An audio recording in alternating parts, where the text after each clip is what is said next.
TX125 tips pag magtatanggal ng clutch hub. Lagyan nyo lang dito ng tornilyo.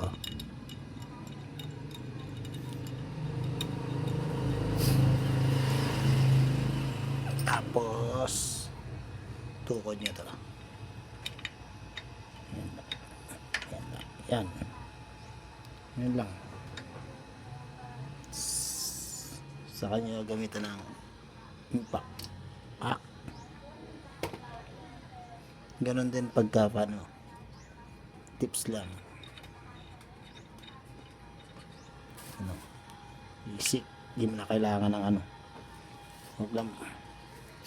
Ingat lang konti. Baka maputo lang tornilyo. Dito, pwede rin dito. Sakali. Basta malaking ano. Okay. Diyan.